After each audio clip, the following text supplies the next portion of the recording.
Good morning all of you. आज जो है जीव विज्ञान कक्षा 12 का शुरू कर रहे हैं पहला चैप्टर, अध्याय 1, जीवों में जनन। प्रत्येक जीव केवल कुछ निश्चित समय तक ही जीवित रह सकता है।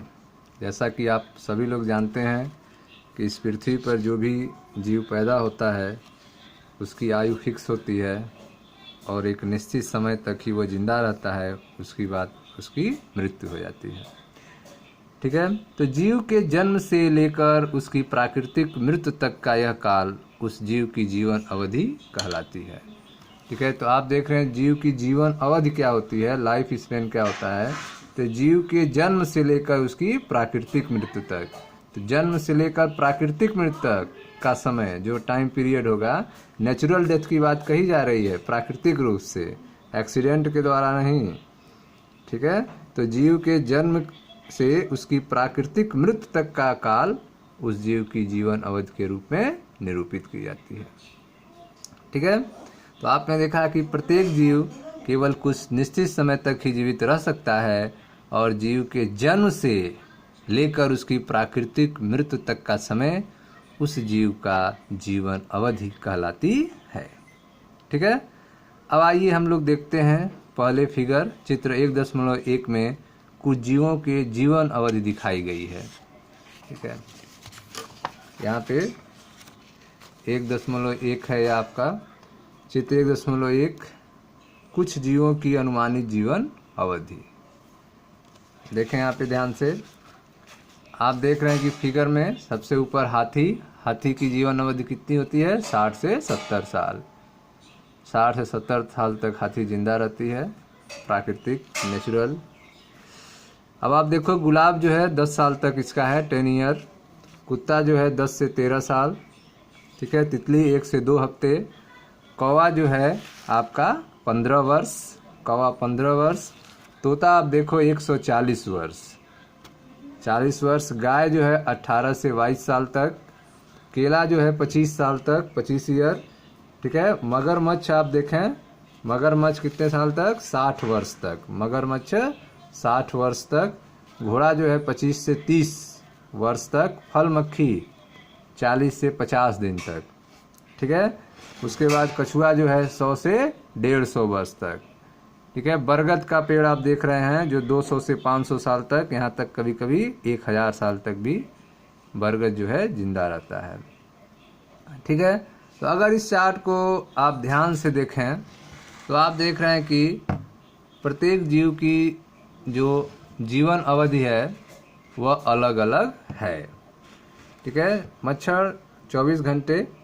ठीक है, तो आप देख रहे हैं कि एक दिन से लेकर 1000 वर्षों तक, ठीक है, जीव जंतु पेड़ पौधों की उम्र होती है, लेकिन उनकी डेथ क्या होती है, फिक्स होती है।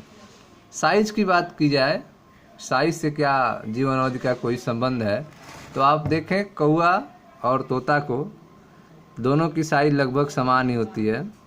कौवा जो है 15 वर्ष तक केवल जिंदा रहता है, लेकिन वहीं पे तोता जो है 140 वर्ष तक जिंदा रहता है।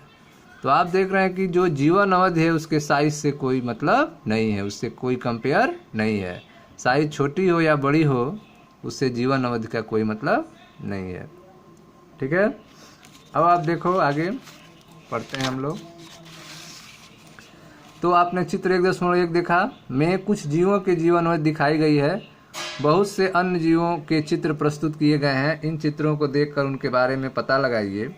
दिए गए रिक्त स्थान में उनको उनके जीवन अवधि के बारे में लिखना है। तो आपने देखा था, कुछ में हमने लिखा था। चित्र 1.1 में निरूपित जीव की जीवन अवधि का परीक्षण कीजिए। क्या यह दोनों बातें रोचक और कौतूहलपूर्ण नहीं है कि यह अवधि कम से कम एक दिन या अधिक से अधिक कुछ हजार वर्ष हो सकती है। ठीक है, तो आपने चार्ट में देखा कि जीव की जो जीवन अवधि है वह कम से कम एक दिन और अधिक से अधिक कुछ हजार वर्ष तक हो सकती है। ठीक है, इन दोनों चरम सीमाओं के मध्य अधिकांश जीवित जीवों की जीवन अवधि बनी रहती है। ठीक है, तो आप देख रहे हैं कि एक दिन से लेकर 1000 वर्षों के बीच ही अधिकांश जीवों की जीवन अवधि होती है।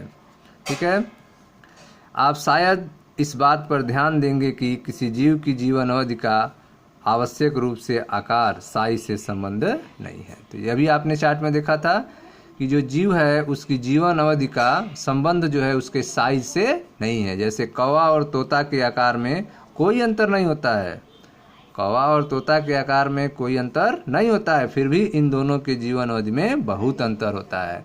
आपने देखा कौवा जो है 15 साल था और तोता कितना था, 140 साल तक था। ठीक है, तो यह आपने देखा कि इसमें बहुत अंतर है, साइज से कोई मतलब नहीं है। ठीक इसी प्रकार आम के वृक्ष की जीवन अवधि पीपल के वृक्ष की तुलना में बहुत कम होती है। अगर आम और पीपल की तुलना किया जाए, आम कितने वर्ष तक जिंदा रहता है और पीपल तुलना करें तो आम जो है वह कम ही वर्ष तक जिंदा रहेगा, लेकिन उसकी तुलना में पीपल जो है ज़्यादा समय तक जिंदा रहता है। ठीक है, तो आपने देखा कि आम के वृक्ष की जीवन अवधि पीपल के वृक्ष की तुलना में बहुत कम होती है। जीवन अवधि भले ही कितनी ही हो, परंतु प्रत्येक जीव की मृत्यु सुनिश्चित होती है। तो आप देख रहे हैं कि एक दिन से लेकर 1000 वर्षों तक की जीवन अवधि हो सकती है, लेकिन क्या सत्य है, प्रत्येक जीव की प्राकृतिक मृत्यु निश्चित होती है। ठीक है, दूसरे शब्द में यह कह सकते हैं कि एक कोष की जीव को छोड़कर कोई भी जीव अमर नहीं है। तो आप देख रहे हैं कि कोई भी जीव अमर नहीं है, लेकिन एक अमर है। कौन? एक कोष की जीव। एक कोष की जीव को छोड़कर कोई भी जीव अमर नहीं है। हम क्यों कहते हैं कि एक कोष की जीव की प्राकृतिक मृत्यु नहीं होती है? ठीक है, एक कोष की जीव की नेचुरल डेथ क्यों नहीं होती है? क्यों कहते हैं, क्या कारण है कि एक कोष की जीव कभी मरता नहीं, अमर है, बाकी सब लोग जो है मरने वाले हैं? ऐसा क्यों है? क्योंकि एक कोष की जीव जो है डिवाइड करता है। ठीक है, एक कोष की जीव जो है बट जाता है 2 भागों में, और एक से जो है फिर 2 डॉटर सेल बन जाते हैं, 2 नए बन जाते हैं। एक जो है बढ़ेगा, बढ़ने के बाद वो बीच से कट जाएगा, 2 भागों में बढ़ जाएगा। ठीक है, तो आप देख रहे हैं 1 से फिर 2 बन जाएगा, 2 से 4 बन जाएगा। ठीक है, तो वह क्या हो रहा है, बढ़ रहा है, नया बन रहा है, उसकी नेचुरल डेथ नहीं हो रही है। ठीक है, इस वास्तविकता को जानते हुए क्या आपको आश्चर्य नहीं होता कि हजारों वर्षों से पृथ्वी पर पादपों तथा पशु पक्षियों की विभिन्न स्पीशीज की विशाल संख्या विद्यमान है। ठीक है, तो आप देख रहे हैं कि सबका जो है प्राकृतिक मृत्यु निश्चित है, केवल एक कोष के जीव को छोड़कर। ठीक है, सबका मृत्यु निश्चित है, लेकिन हजारों वर्ष से पृथ्वी पर अनेक प्रकार के पौधे जीव जंतु विद्यमान है, विशाल संख्या में विद्यमान है। आखिर ऐसा क्यों है? जब सब लोग मरना है, सब लोग मर रहे हैं, तो फिर कैसे हैं वह संख्या में अलग अलग तरह के? अर्थात जीवित जीवों में कुछ ऐसी प्रक्रियाएं अवश्य होती होंगी जिससे इनकी निरंतरता सुनिश्चित होती है। तो निरंतरता कौन सुनिश्चित करता है कि वह कभी खत्म न हो, बने रहे पृथ्वी पर? हाँ, यहाँ हम जनन का उल्लेख कर रहे हैं। ठीक है, तो जनन एक तरीका है जिसके द्वारा जो है उसकी संतान जो है इस पृथ्वी पर बने रहते हैं। ठीक है, तो आप इस चैप्टर के बारे में पढ़ रहे हैं, जनन के बारे में पढ़ रहे हैं, जीवों में जनन के बारे में आप पढ़ रहे हैं। ठीक है, तो आपने देखा कि जीवित जीवों में कुछ प्रक्रियाएं अवश्य ही ऐसी हैं जिनसे यह निरंतरता, कंटिन्यूटी सुनिश्चित होती है। हाँ, यहाँ हम जनन का उल्लेख कर रहे हैं जिसे हम निश्चित मानते हैं। ठीक है ना, जनन क्या होता है? निश्चित होता है, उसी के कारण पृथ्वी पर जीवन बना रहता है। ठीक है, आगे देखते हैं हम लोग। जीवों में जनन को यहाँ एक जीव वैज्ञानिक प्रक्रम के रूप में परिभाषित किया गया है। अब आप देखो जीवों में जनन को कैसे परिभाषित किया गया है, तो यहाँ जो है एक जीव वैज्ञानिक प्रक्रम के रूप में आपको बताया जाएगा जीवों में जनन कैसे होता है। ठीक है, एक बायोलॉजी के हिसाब से, एक वैज्ञानिक तरीके से, साइंटिफिक तरीके से आपको बताया जाएगा। ठीक है, तो जीवों में जनन को यहाँ एक जीव वैज्ञानिक प्रक्रम के रूप में परिभाषित किया गया है, जिसमें एक जीव अपने समान एक छोटे से जीव को जन्म देता है। तो आप देख रहे हैं इसमें क्या है, एक जीव जो है अपने समान एक छोटे से जीव अर्थात संतत संतान को जन्म देता है। संतत में वृद्धि होती है, उनमें परिपक्वता आती है तथा इसके बाद वह नई संतत को जन्म देता है। तो आप देख रहे हैं कि इसमें एक जीव जो है अपने समान एक छोटे जीव संतान को उत्पन्न करता है, वह संतान में वृद्धि होता है, वह परिपक्व होता है और बाद में वह नई संतानों को जन्म देता है। इस प्रकार जन्म, वृद्धि तथा मृत्यु चक्र चलता रहता है। ठीक है ना। तो आप देख रहे हैं कि जन्म, वृद्धि और मृत्यु चक्र चलता रहता है। जनन प्रजाति में एक पीढ़ी के बाद दूसरी पीढ़ी में निरंतरता बनाए रखती है। ठीक है। तो आप देख रहे हैं कि प्रजाति में, जीवों में जनन ही एक तरीका है जिससे एक पीढ़ी के बाद दूसरी पीढ़ी में निरंतरता बनाए रखती है। एक पीढ़ी के समाप्त होने के बाद दूसरी पीढ़ी बनी रहती है। वो कैसे संभव होता है? जनन के द्वारा। ठीक है। आप बाद में अध्याय 5 में आनुवांशिकता और विविधता का सिद्धांत में अध्ययन करेंगे कि किस प्रकार आनुवांशिक विविधता जनन के दौरान सृजित या वंशागत होती है। ठीक है। तो अध्याय 5 में आपको बताया जाएगा आनुवंशिकता और विविधता सिद्धांत के चैप्टर में कि कैसे जो है माता पिता के लक्षण जो है संतानों में ट्रांसफर होते हैं। ठीक है। आनुवंशिकता विविधता जनन के दौरान कैसे सृजित होती है या फिर वंशागत होती है। ठीक है।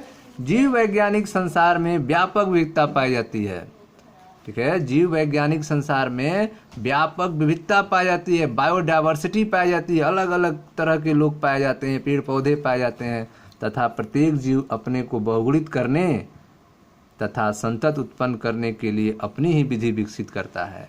ठीक है। तो आप देख रहे हैं प्रत्येक जीव जो है अपने को बहुगुणित करने, अपनी संख्या को बढ़ाने के लिए, ठीक है, संतान उत्पन्न करने के लिए एक अपनी विधि का यूज करता है, अपनी ही एक विधि विकसित करता है, अपना एक तरीका विकसित करता है। ठीक है। प्रत्येक जीव जो है अपनी संख्या को बढ़ाने के लिए, ठीक है, अपनी संतान उत्पन्न करने के लिए अपनी ही एक विधि विकसित करता है। ठीक है। इसमें कुछ लोग मदद करते हैं। जीव किस प्रकार से जनन करता है, उसके वास, उसकी आंतरिक शारीरिक क्रिया, विज्ञान तथा अन्य कई कारक सामूहिक रूप से जिम्मेदार हैं। तो आप देख रहे हैं कि जीव किस प्रकार से जनन करता है, यह उसके वास पर, कहाँ वो रह रहा है, उसका हैबिटेट क्या है, वासस्थान क्या है, उसकी आंतरिक शारीरिक क्रिया विज्ञान क्या है और कुछ अन्य कारक हैं जो सामूहिक रूप से जिम्मेदार हैं। जनन प्रक्रिया दो प्रकार की होती है। जनन प्रक्रिया दो प्रकार की होती है जो एक अथवा दो जीवों के बीच भागीदारी पर निर्भर करती है। ठीक है। तो आप देख रहे हैं कि जनन प्रक्रिया जो है दो प्रकार की होती है जो एक अथवा दो जीवों के बीच भागीदारी पर आधारित होती है। ठीक है। जब एक जीव केवल भाग लेगा तो उसको अलैंगिक जनन कहेंगे और जब दो जीव भाग लेंगे तो क्या कहेंगे? लैंगिक जनन कहेंगे। जब संतत की उत्पत्ति एकल जनक द्वारा युग्मक गैमीट निर्माण की भागीदारी के साथ अथवा इसकी अनुपस्थिति में हो तो वह जनन अलैंगिक कहलाता है। ठीक है। तो आप देख रहे हैं जब केवल एकल जनक हो, सिंगल पेरेंट हो, ठीक है, वह पेरेंट गैमीट का निर्माण कर रहा हो, उससे जनन हो, या फिर गैमीट न बन रहा हो, बिना गैमीट के भी जनन हो, तो उसको क्या कहेंगे? अलैंगिक जनन कहेंगे।